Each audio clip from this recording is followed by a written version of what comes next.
विद्यार्थी मित्रों, 12वीं कक्षा हिंदी विषय काव्य 7वां बादल को घिरते देखा है। वैसे तो अभ्यासक्रम में नहीं है वो, यानी परीक्षा में, लेकिन हमें उसको सीखना है, बच्चों को पढ़ाना वो जरूर है। इसीलिए आज हम 7वें काव्य की बात कर रहे हैं। इस काव्य का नाम है बादल को घिरते देखा है और इसके कवि है नागार्जुन। हम आज ये जो काव्य की बात करने जा रहे हैं, इससे हमें क्या मिलेगा? तो मानो कि हम प्रकृति के साथ जुड़े हुए हैं और प्रकृति के बिना सब कुछ अधूरा है। आज हम टीवी में एक सीरियल है जिसका नाम है देव को देव महादेव, वो देखते हैं। तो इसमें भी शिव और पार्वती की जो बात है, इसमें यही मानसरोवर की बात है, इसीलिए मैंने आपको ये बात कही है। इस काव्य के अंदर जो बात है वो प्रकृति, यानी मानसरोवर की प्रकृति, जिसे हम कैलाश मानसरोवर कहते हैं ना, वही प्रकृति का जो नज़ारा आपको दिखना है तो आपको उत्तर की ओर जाना पड़ेगा।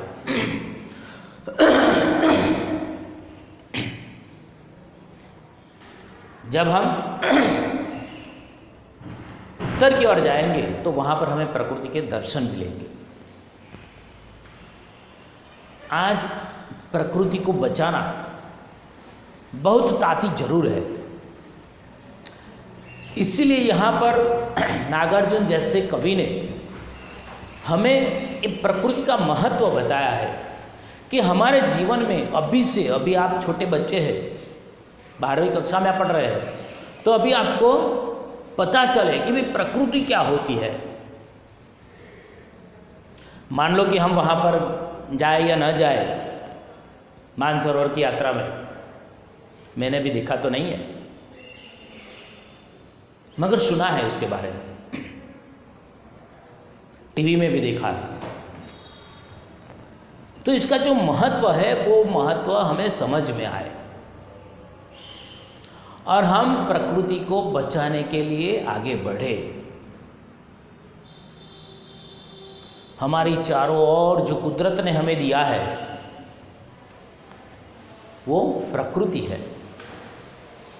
हम आनंद के लिए, हम जीवन के अंदर काम तो करते रहते हैं, हर रोज काम करते हैं, सुबह उठते हैं तो शाम तक काम काम काम काम।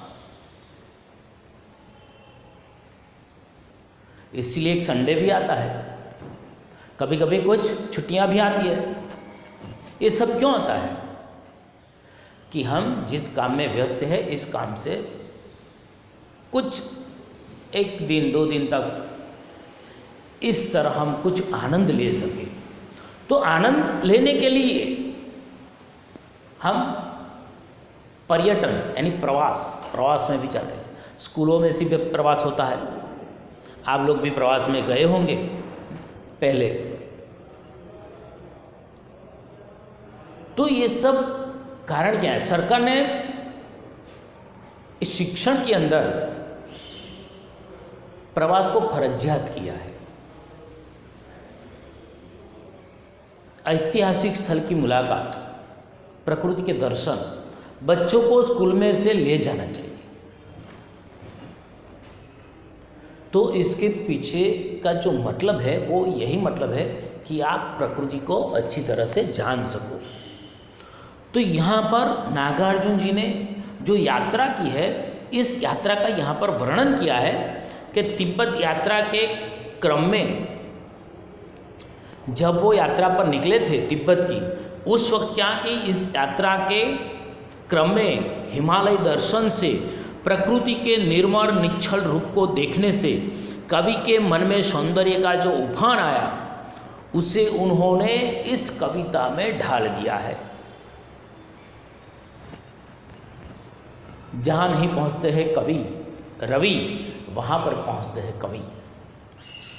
इसीलिए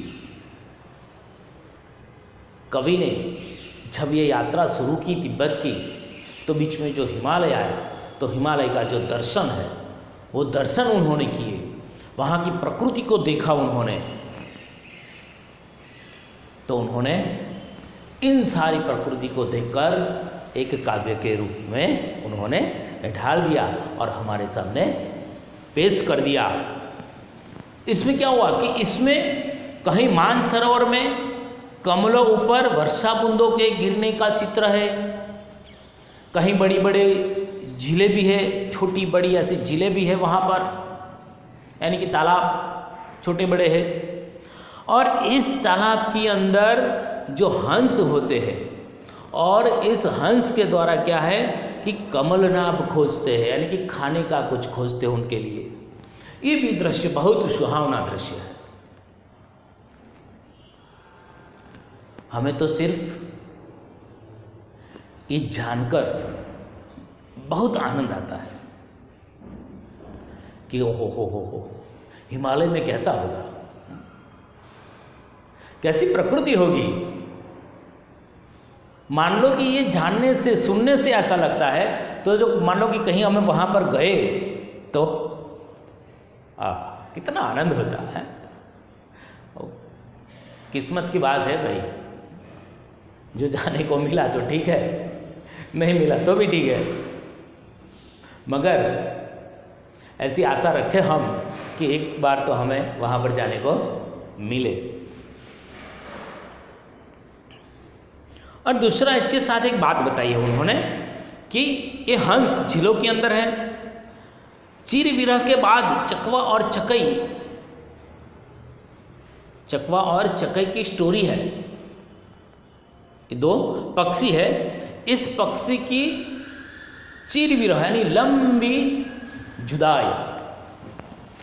जुदाई की बात, और इस जुदाई के बाद जो मिलन होता है, यानी कि प्रेम की भी स्टोरी है इसमें। हम वो सीरियल देखते हैं ना, देवों के देव महादेव, इसमें भी ये जो महत्व होता है मानसरोवर का, कि वहाँ पर भी महादेव और देवी पार्वती, वो भी उनके प्रेम की निशानी है मानसरोवर। इसीलिए वहाँ पर थोड़ी प्रेम की भी बात आती है इसमें कि ये चकवा चकई एक पक्षी है, उन दोनों का चिर विरह होता है, यानी कि लंबा विरह होता है, यानी कि कितने समय तक वो मिलते नहीं हैं और फिर जब मिलते हैं तो कैसा आनंद होता है। इस चकवा चकई की यहाँ पर उनके मिलन की बात की है, मिलना और शेषों की हरिधरी पर प्रणय कटाक्ष करना, यानी वो चकवा चकई कितने लंबे समय के बाद वहाँ पर आकर जब मिलते हैं, तो उन दोनों के बीच में जो प्रेम होता है, कितना गहरा प्रेम, सच्चा प्रेम, इस प्रेम की बात यहाँ पर भी की है कि वहाँ पर हम गए तो वहाँ पर हमने जो देखा, प्रकृति का जो वर्णन यहाँ पर उन्होंने किया है, इससे तो हमें भी ऐसा लगता है कि हमें भी एक बार तो जाना चाहिए। अब काव्य की हम बात करते हैं कि अमल धवल गिरी के शिखरों पर बादल को घिरते देखा है। कवि कहते कि हम जब वहाँ पर गए तो हमने क्या देखा कि अमल धवल गिरी के शिखरों पर बादल को घिरते देखा। वहाँ पर गए ना, हम जानते हैं कि वो कितनी ऊंचाई पर है, सबसे बढ़िया। तो वहाँ पर बादल को घिरते देखना, यानी कि हम वहाँ पर जाते हैं ना तो बादल हमें छूते हैं, इतनी ऊंचाई पर है वो। इसीलिए कहा कि अमल धवल, निर्मल और उज्ज्वल। वहाँ के शिखरों कैसे हैं? निर्मल और उज्ज्वल लगते हैं। शिखरों पर बादल को घिरते देखा है, छोटे छोटे मोती जैसे उसके शीतल तुहिन कणों को मानसरोवर के उन स्वर्णिम कमलों पर हमने गिरते देखा है, बादल को हमने गिरते देखा है। यानी कि कितना सुंदर वर्णन है कि छोटे छोटे मोती जैसे, छोटे छोटे मोती जैसे उसके शीतल तुहिन कण, यानी कि बर्फ के कण। कैसे है? तुहिन का मतलब बर्फ, यानी बर्फ के ऐसे छोटे छोटे कण हमने वहाँ पर देखा है। मानसरोवर के उन स्वर्णिम कमलों पर, स्वर्णिम सोने जैसा कमल है उसके, कैसे है? स्वर्णिम है। उन पर हमने उसको गिरते हुए देखा है, बादल को हमने वहाँ पर गिरते हुए देखा है।